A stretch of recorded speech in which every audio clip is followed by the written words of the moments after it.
on the 18th of September 2014, between the hours of 7 a.m. and 10 p.m, for the first time ever, the Scottish people will have absolute sovereignty lying in their hands. The question then is, do they keep it or do they give it away to another nation to keep control over them?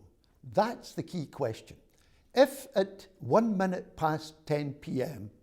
we have a yes vote, we are powerful. If we have a no vote at 1 minute past 10 p.m, we are powerless.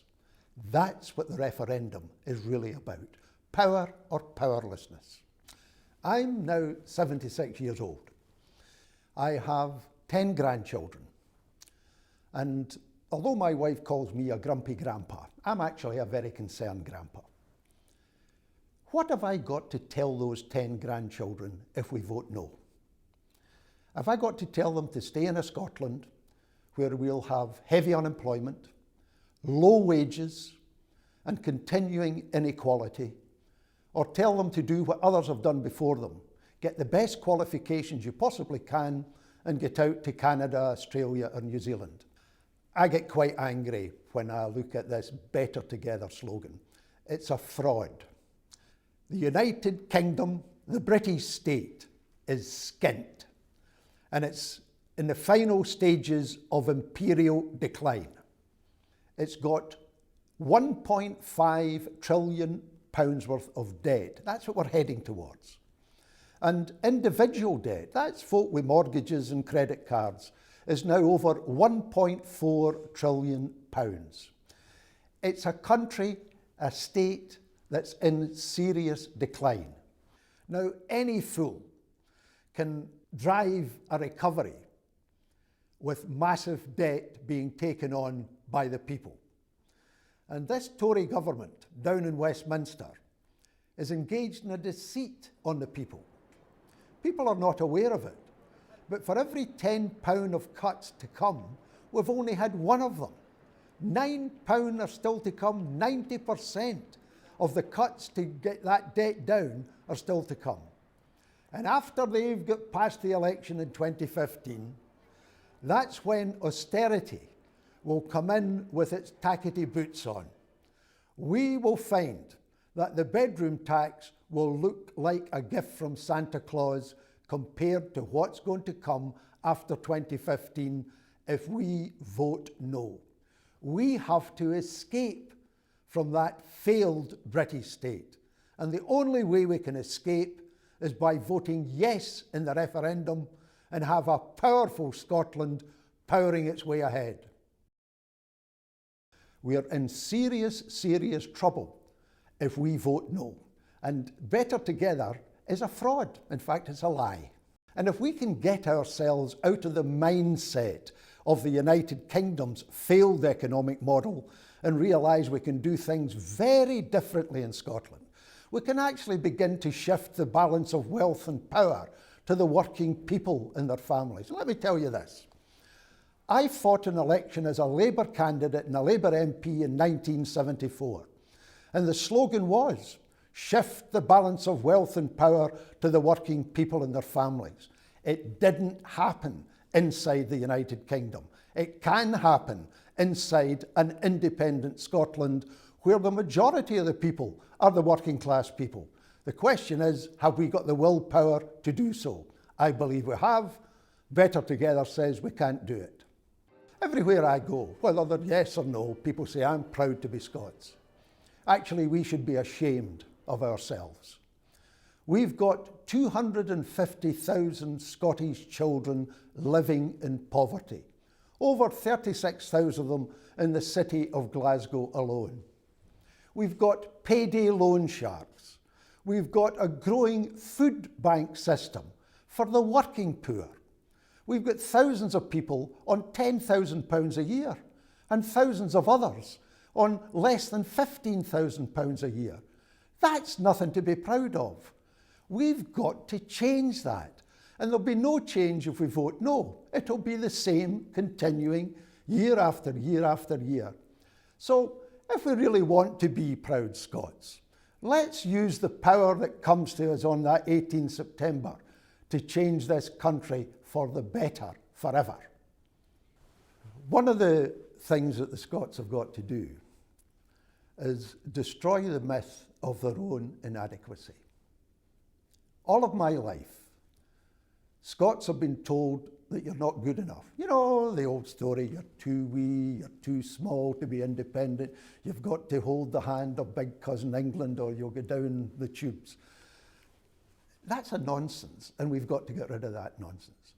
I'm not boasting when I say I am not in the least inadequate. And I don't think anyone else in Scotland is inadequate. I think we are perfectly capable of running our country in a far better way than run by another nation. If we were better off run by another nation, by now it should be proved. You know, we should have full employment, we shouldn't have any poverty, we'd have a better distribution of wealth and power. That hasn't happened. It will only happen when we get rid of this crippling myth that's destroyed the moral and political backbone of the Scottish nation and realise that we have ability, individually and as people. And if we've got the power, then we can use that ability to carve an entirely different course. Not for me at 76-year-old, but for the children and the grandchildren and the children as yet not born in this country. That's what independence is about. I've produced a book called In Place of Fear 2, because the first In Place of Fear was written by an Aaron Bevan way back in 1952. And I was inspired then, and I'm hoping to try and inspire people now. In this book, I've produced positive, idealistic, but nevertheless practical ideas of how we can change the lives of working people and their families and really deliver the redistribution of wealth and power to them and their families. The white paper produced by Alex Salmond and the SNP really sort of says we'll be a mini UK. I reject that entirely. We need to be a different country altogether. And we can be a different country with a different economic model that bases itself on the resources of our country and how we can maximise those resources. Independence means that you don't need to bow the knee to anybody else. You don't need to look over your shoulder to see if someone else approves of what you want to do. Independence means that you're not in a devolved parliament that's got a limited budget and always have a limited budget, which constricts what you can do. No power in devolution. Independence gives you the power over your individual life and more particularly over your national life. You can do things with independence that you cannot do with devolution. Some people say, well, if we vote no, we might get more power. Who decides whether we get more power? Not us. It'll be decided down in Westminster by a majority of people who are not Scots. And if they decide you're not getting any more power, that's it, you don't get any more power. Whereas with independence, you don't need to ask anybody. You actually have it in your hands all the time. And that's the huge difference between independence and devolution. I think one of the reasons that the yes side has been struggling in the opinion polls is that people wrongly, but understandably, equate a yes vote with a victory for Alex Salmond and the SNP. That is wrong. Alex Salmond's mortal, the nation is immortal. This isn't about Alex Salmond. Come 2016, if we don't want Alex Salmond as the first Prime Minister of Scotland, we'll have somebody else. This is about the nation. It's about the future of the nation's children and the future about the nation's grandchildren. I think the SNP has made a mistake in their white paper by trying to pretend that it's a manifesto for the SNP. We can ignore that white paper. This is about Scotland and Scotland's future, not about Alex Salmond's future. It's about our future, individuals' future and the nation's future. And I hope folk begin to realise that Alex Salmond is irrelevant in this matter because it's not about him, it's about us, the Scots, and what we're going to do with our future. I've used the word power on a number of occasions, and I have done so quite deliberately. because the referendum is about power.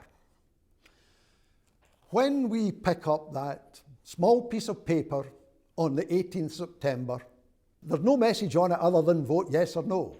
But the real message that it contains is, do you want to be a powerful country, or do you want to be a nation that is powerless? That's the meaning of that small but very important piece of paper when we pick it up between 7 a.m. and 10 p.m. If we vote yes in those hours, at 1 minute past 10 p.m, we remain a sovereign nation, able to do what we want for our own country. If we vote no, at 1 minute past 10 on the 18th of September, we are a powerless nation, having given that power that we had in those 15 hours, given it away. It's a tremendous truth that people have to understand. It's a truth we cannot dodge. That ballot paper, you have the fate of this nation in your hands. Give it away or keep it. My advice, for the sake of the children and the grandchildren, is to keep it.